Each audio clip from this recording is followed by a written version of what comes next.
Did you receive my CV? I did, yes.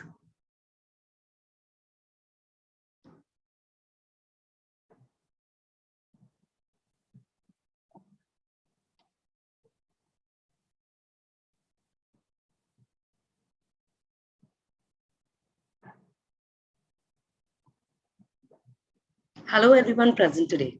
Welcome to yet another session of Parent Parliament. And as promised the last time, today again we are back with one of the experts in the area.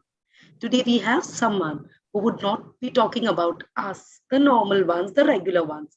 Today we have someone who would be talking about people who are special in their own sense.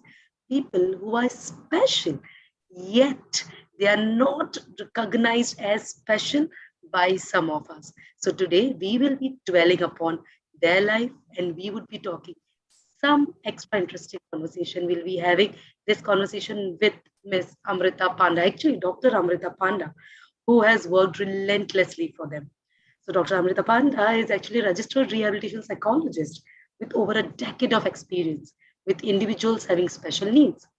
She is actually a founder and MD of the Pranjani Foundation, who has worked relentlessly for 21 years to bring up Paramparik that today provides education, treatment, and rehabilitation to thousands of underprivileged individuals suffering from physical as well as psychological ailments, a cause that is noble spirit. So, hi, Amrita ma'am, how are you? Hi, Alifia. I'm good. Thanks for inviting me for this event. Thank you so much for accepting our invitation, ma'am. It was gracious of you on your end. So, My ma'am, pleasure. when I talk about so many things that you have done in support of special needs students and the amount of years that you have spent relentlessly in growing their lives and doing anything that is in your capacity, one thing that boggles me the most is why exactly would an individual sacrifice an entire life for the betterment of others? What would be the inspiration behind that journey of yours? And what prompted you behind taking this noble course of action? Alifia, first of all, I have not sacrificed my life because these wonderful people had made my life so special. And it's a wonderful feeling to be around the people who are called as special in our society, but who are the most natural inhabitants in this whole world. That's And so well said. yes, and it's not at all something. It's not at all a sacrifice for that matter. It's a choice that I had made. I had been into research for a long time, and then I came down to the clinical practice administration, this part of the profession. So, and it had been an incredible journey, and I believe I have just started my journey. It's not been too long. It's been just 14 years, and there is a lot of things that I'm expecting in the future. So it's been a wonderful journey. And as you asked why I chose this particular field, because I always wanted to be a doctor. And then for some reason, I couldn't be a doctor. And then I thought of an option, like the simple coping strategy. So, what can I do next to make my life meaningful the way I wanted it to be?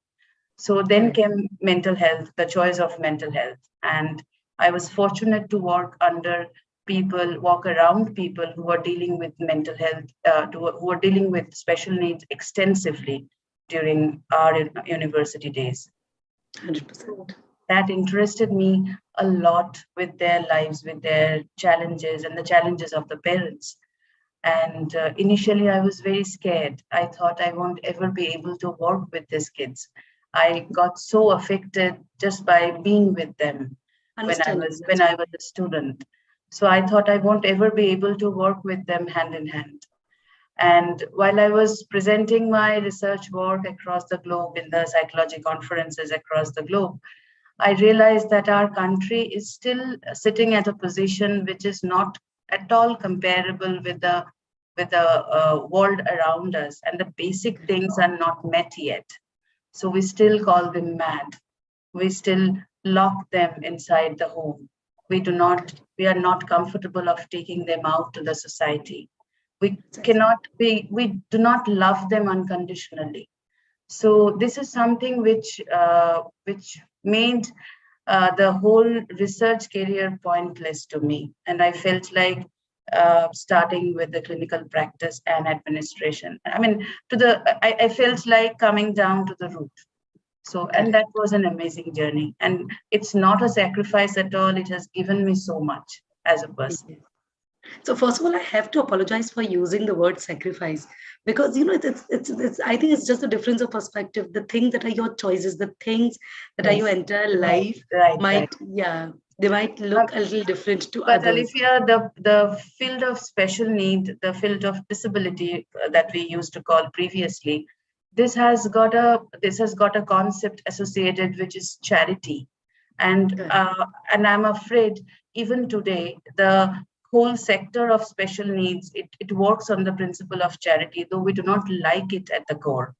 But even the professionals and the parents who are coming to us, it's not I mean, well-grown professional sector yet.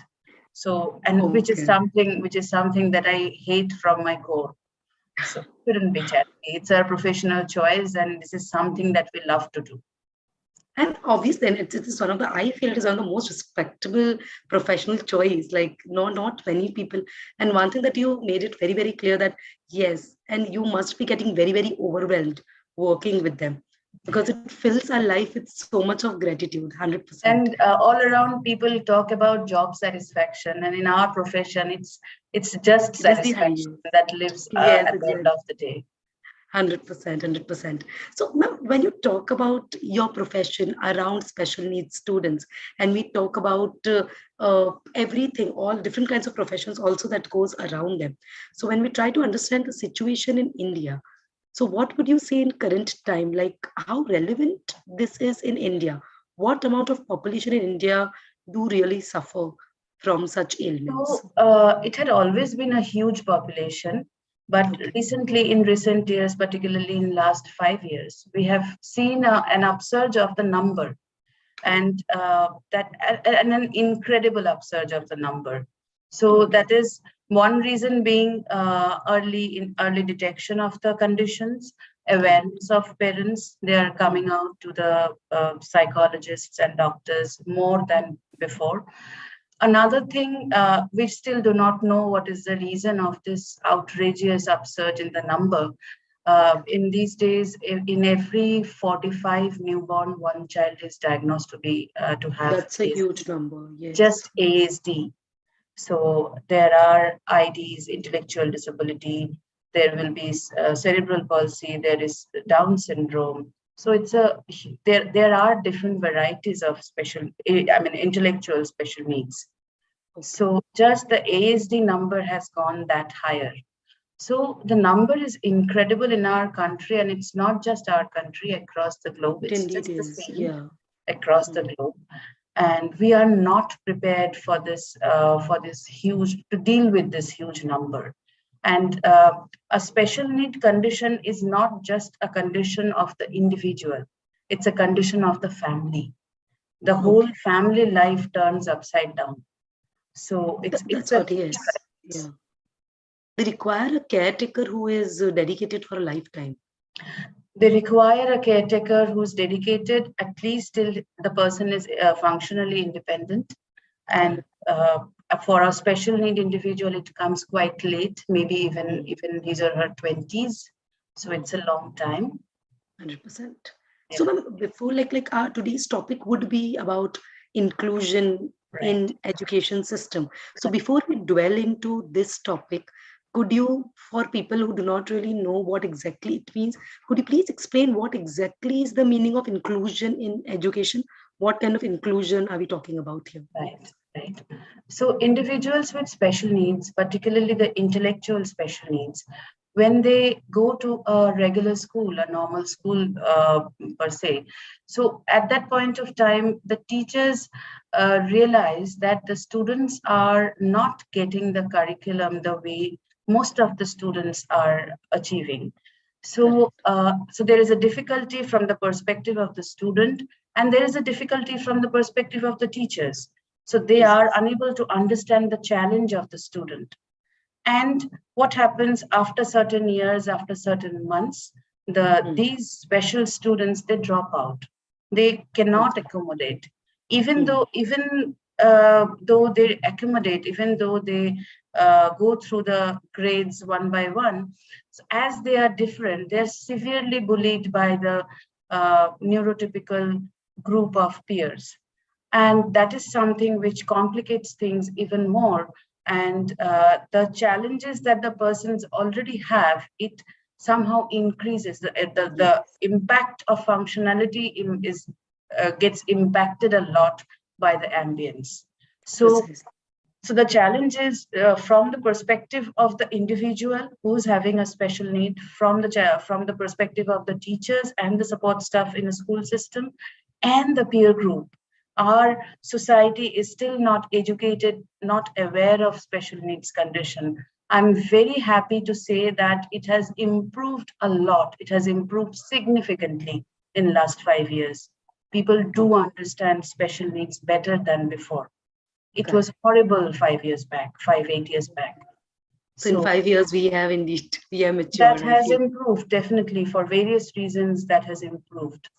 And so by inclusive education, we mean that when a special child is supported in an educational environment with the kind of needs that the person has got, from the perspective of the teacher, from the school system, from the curriculum, and from the peer group. So that is an inclusive setup.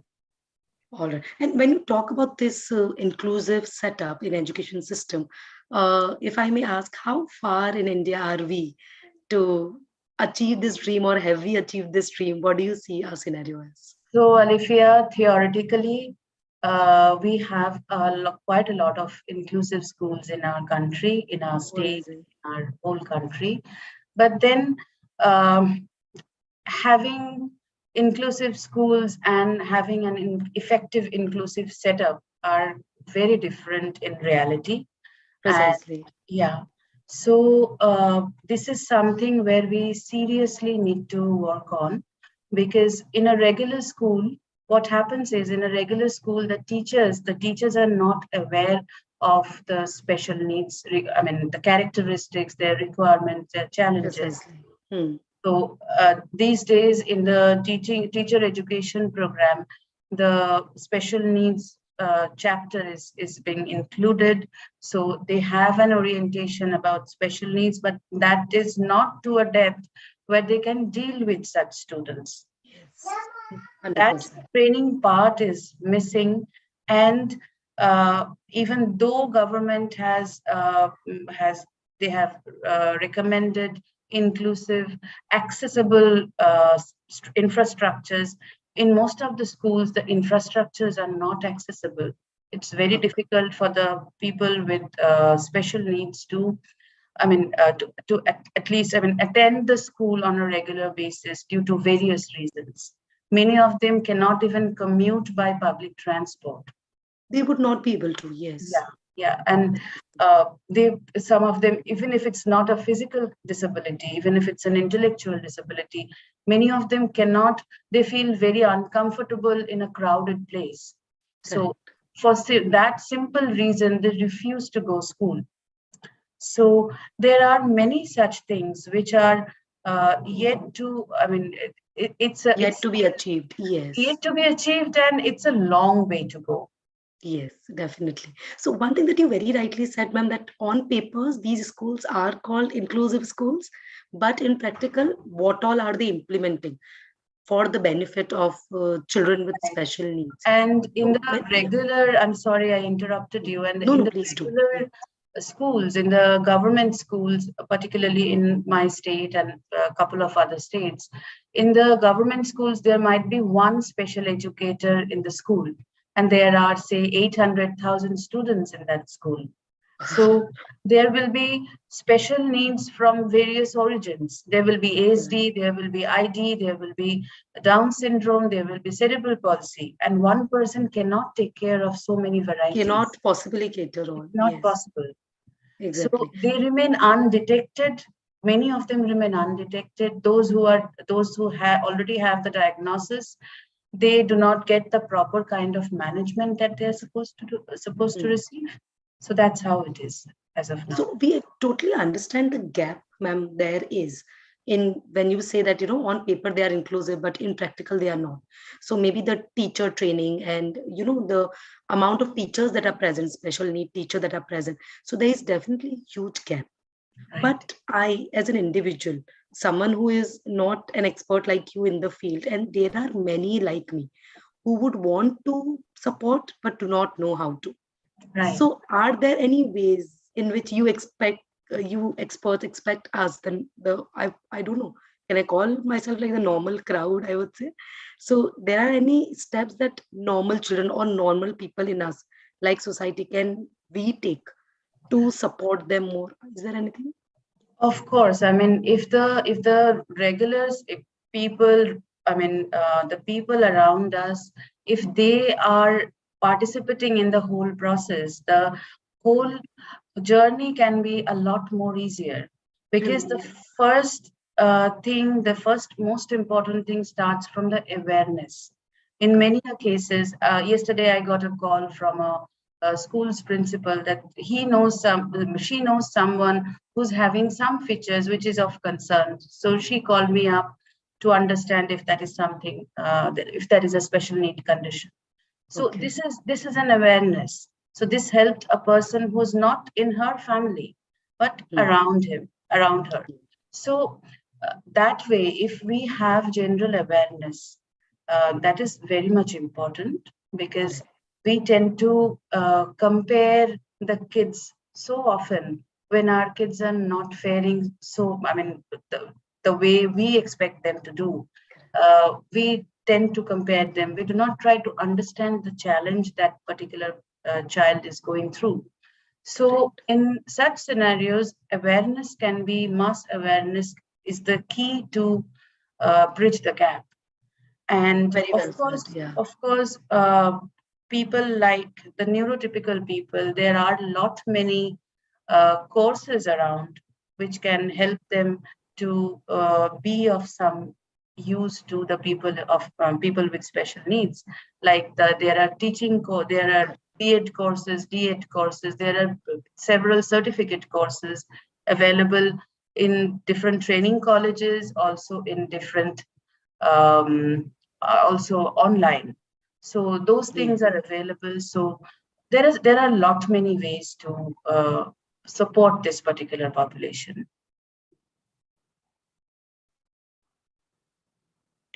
Precisely. So yesterday, I remember when we were having a talk about this, you mentioned NEP 2020 to Right. me. So NEP is the National Education Policy, which came to which was publicized in 2020 during the pandemic. And this is a very promising policy proposed by Ministry of HRD, Human Resource and Development of India, which talks about inclusive education. And it's a reformation, it's a complete reformation of the educational system, which is proposed through NEP 2020.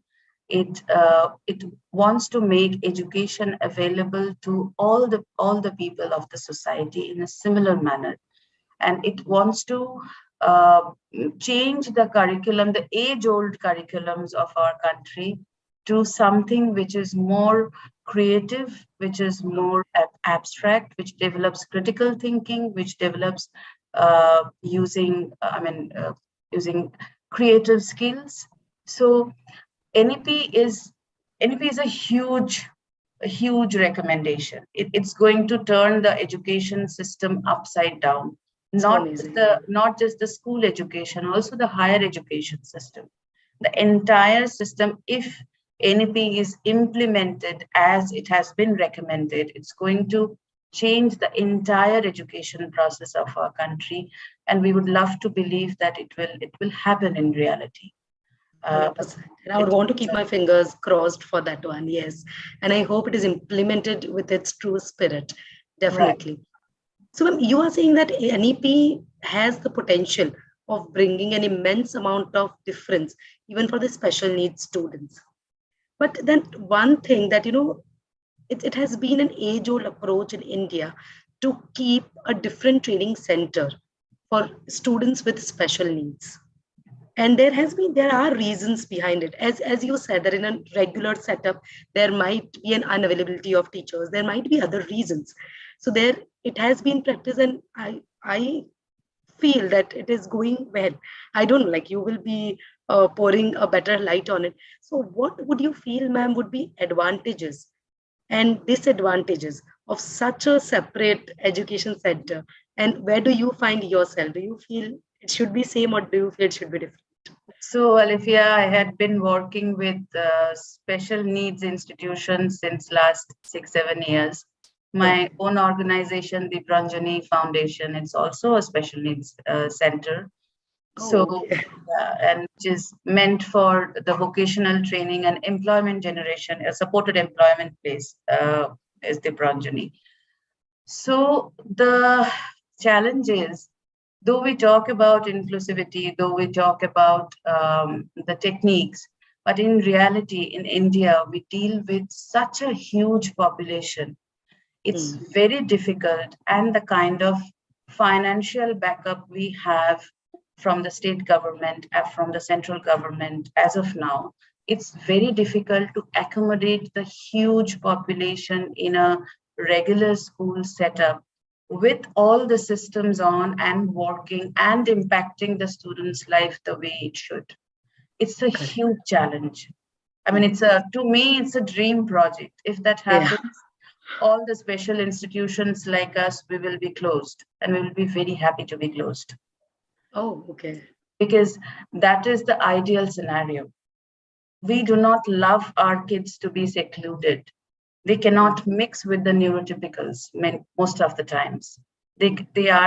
they are only they belong to the special needs sector only. Their life belongs to the special needs sector. So that is not a good feeling for any of us.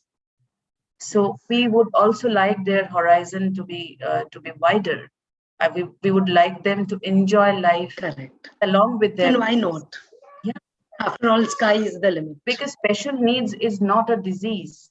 Those are Yeah, of conditions. They course. are different. They are not diseased. So they Yes. also have this same right to live life the way everyone else have. So if that happens, the kind of infrastructure we have, because it's possible in the developed countries, it has been possible. Okay, people could Correct. achieve that. We Hmm. couldn't do that, and we are far away from that ideal state even today. And I will be very happy if I could see that in my lifetime. 101%, 101%. But at the same time, ma'am, have you, because you have been running an institute for students with special needs, so have you seen any advantages that maybe they grow there better, or, you know, they get the amount of attention that they want? This is the ones that I can think of. So Yes, are there yes. any advantages also that you have noticed? Look, I feel that in the special needs sector, the individuals have such variability of special needs. Each Hmm. one is different, and they Correct. need one-to-one attention. They need personalized attention, curriculum, techniques of management. So it's very individualized, which is Yes. very difficult in a classroom of, say, 100 people, 60 students or 40 students. It's Precisely very my point. difficult. Yes. That is the basic challenge with special needs and inclusion. So we need to Correct. increase the human resource to an extent where they can get that quality service in an inclusive setup. 100%. Yeah. Well So understood. Yes. that is the only area where I feel it's a huge challenge. Okay. So we in the course of our conversation, there was a point when you talked about the gap that there is. Like, that the teachers are not well equipped to help. So if at all we have one common setting for both, and then you talked about the teachers, how they are not well equipped to help someone who is having such difficulty and might not have patience enough to deal with them.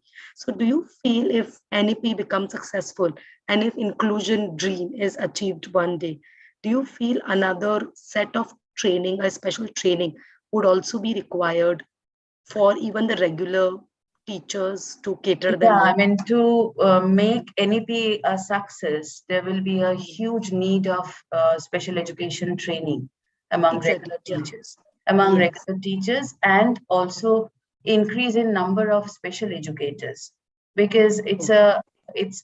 I feel very sad sharing this, that in our country, uh, we do not choose most of the people who choose special education, that is not because of their choice of career. It's mostly Okay. because because in we the financials, the commercial part, it's not at all rewarding, and it's very Okay. demotivating unless Okay. that is revised. It's very Hmm. difficult to get good resources. When Correct. we work when we work in a special needs institution, say with 80, 100 children, even then catering to 80 or 100 children turns out to be difficult, because there is such a variability among their needs. Exactly. So to cater to that, we need a very efficient and educated group of people who are Hmm. dedicated to this cause. And even in the normal population, like the normal teachers also need to take up such a course if at all they want to So work in school.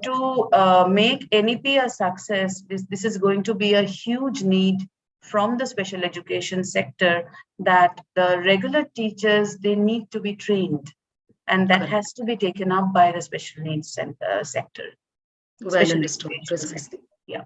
Exactly. So now, ma'am, enough talking about inclusion in education. We also know that, now when I'm thinking that I do not belong to any education sector, I'm not in one of those places, but still I'm a very, very active part of society, because when they come out of education sector, that is the society, they meet people like us.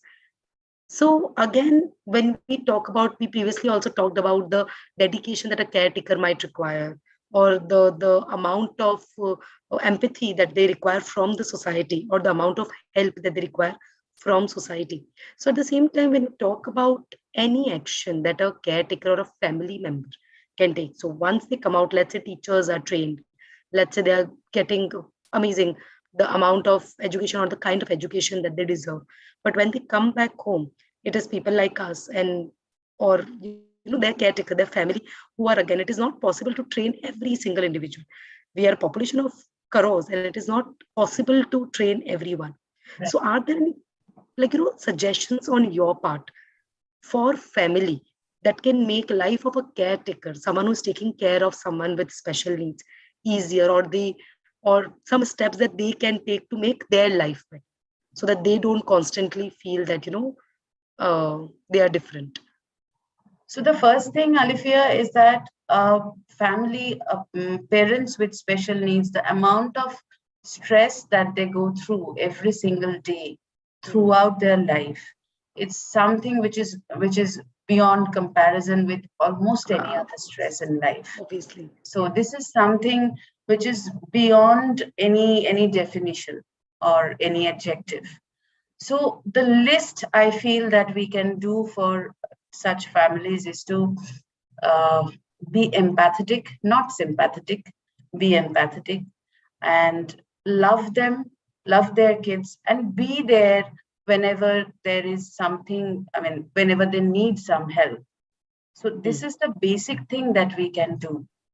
Correct. So uh, usually we are a judgmental society, and we tend to. Indeed, ashamed of, yeah. So a non-judgmental acceptance, which is, I am sure, which is very difficult for all of us to practice. This is a lifetime practice to be non-judgmental and being unconditional. So I believe that is the only thing, because education is not certification. Education is not a degree in a school. So even the family, when the kids are coming back home, meeting the people from the society, that is also a part of education. So Yes. this is the list that we can offer these families and these Correct. children. And you have put it so well, ma'am. This is going to stay with me that education is not a certificate. And No, when we talk about educate yourself, we are not talking about going to a center and collecting a degree. All that we are talking about is awareing ourselves and just how as when hard that can be. just as Yeah. when we are talking about inclusive education, it's not about school system. It's about the Correct. society. Yes, 101%. I was just about to say that even when we talk about inclusivity in education, we indeed at the end are talking about, because that is where tomorrow's society is going to come out Right, of. right. So 101%. So thank you so much, Amrita ma'am. My First pleasure. of all, this conversation was packed with so much of information, and I don't know how much of it can we process in a day.